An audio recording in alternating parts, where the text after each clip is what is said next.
Hey YouTube, it's me Spotty. Today we've got an unboxing and first impressions on 3 new puzzles from Qiyi. A huge thanks to speedcube.com.au for sending these puzzles early to check out. But let's rewind and start back at the unboxing. So cracking the package open, what I found was 2 non-WCA puzzles, the Clover Cube and the Pentacle, and also the brand new WuHua version 2. I started off with the oldest cube of the bunch, the Clover. Taking it out of its bag, the first thing that I noticed was that it was quite a bit larger than what I was expecting, about the size of a 6x6. I'm not really that big on non-WCA puzzles myself, so I wasn't 100% sure on how this puzzle worked, but I quickly figured out that this was an edge-turning puzzle. The turning itself was actually really quite good. It was very sandy at first and a little bit slow, but it was starting to feel better with just a couple turns. Upon some more messing about, I discovered its shape-shifting capabilities, and with that also came some bandaging. Not a crazy amount, but I could definitely see how this could get real messed up real quick. But that's pretty much all I noticed right out. Now, after playing around with it some more, I have a couple things to add.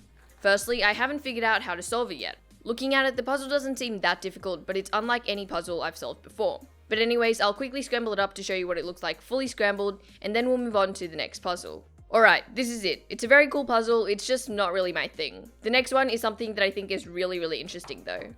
Alright, the next one is called the Pentacle. I hope I'm pronouncing that right, but basically it's this puzzle with a star on all 6 faces. There were 3 things that I noticed out of the box. One was that the wheels on this thing turn very well. They spin with enough ease that it's, well, easy to spin, but not so much where it's just spinning all over the place. Number 2 is that if you align the sides on the stars up, you can start to turn the layers on it, which I think is really awesome. That was kind of a shoddy explanation, but hopefully you can see what I mean. Number 3 is that the turning is surprisingly good. I definitely wouldn't expect a cube with this many pieces that are quite small to turn very well, but it does. Similarly to the Clover, there's also a little bit of give. I don't know if I can call it corner cutting, but if the wheel isn't 100% aligned, the layers can still turn, which is really helpful with the solving process. This is definitely one of the coolest non-WCA puzzles I've tried. The puzzle isn't really similar to anything that I've seen before, and granted, I don't look into too many non-WCA puzzles, but regardless, I think the concept of this cube is really cool. Plus, the execution is really great, and the turning is excellent. With this puzzle, I also want to quickly touch on the solving aspect, because I've solved this twice and I've got a couple thoughts. Firstly, it was easier than I expected. If you know how to solve a 2x2 and maybe a 5x5, the ideas to solve those puzzles are basically the same to solve this one. So a 2x2 to first solve these small corner things, and then a 5x5 to finish off these stars. For me, this puzzle is really quite fun, because it's challenging and it's different than what I'm used to, but at the same time, it's not frustratingly difficult. So if you're into non-WCA puzzles, or even if you're not, I think this one is for sure a keeper. 10 out of 10 would recommend. The last cube we've got is the WuHua 6x6 version 2. I've kind of got mixed feelings on this one. Out of the box, the turning I thought was pretty good. You will be seeing a lot of catching right now, but that's not because the cube is necessarily bad, it's because I'm pretty bad, and the fact that my arms are awkwardly wrapped around the tripod doesn't really help. One huge improvement that I immediately noticed though is the speed. On the original WuHua, I had problems where the innermost layers were quite sluggish. With this version, that problem seems to be completely fixed. The inner layers still don't match the speed of the outer ones, but they're definitely not slow. The other 2 things that the V2 was meant to improve was durability and stability. Right now, I can't really comment on durability, and I'm not really too sure about stability either. I didn't think the first one had stability issues, so I don't think it's a problem, but I really don't see much of a difference in the new one either.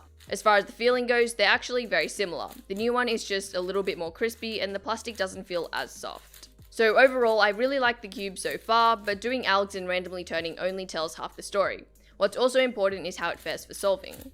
Back to today, I've done probably about 15 to 20 solves, and to be completely honest, I wasn't super impressed right off the bat, because there are a number of pretty major issues. The biggest one for me was that the inner slice layers were just super stiff and quite catchy. This was surprising since by itself, the layers around it turned well, and this wasn't something that I experienced on the original. But of course, I had to keep in mind that the original was a bunch more broken in and was also sorta set up. The other issue that I had was that the inner corner piece had popped out on multiple occasions, and the overall fluidity of the puzzle just wasn't as good as the V1. As a result, my times were significantly slower than my already normal slow averages, and solving just wasn't that pleasant. But since then, I've tightened the cube a tad, I've added a bit of weight 5 on the pieces, and done a bit more solving. Now the popping problem is reduced, but still not completely gone. I think I will maybe tighten it just a tad more, but the overall fluidity and the problem that I had with the stiffness of layers is reduced heaps, and my times have gone back to what they previously were. Right now, the fluidity of my V1 is still greater, but I do feel like more breaking in will definitely help,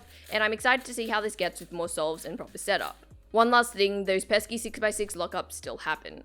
But yeah, those are the 3 cubes that I got. Let me know what you think about this format for unboxing. Other than that though, thank you to speedcube.com.au again for sponsoring this video. Thank you guys for watching, and I'll catch you all in the next one.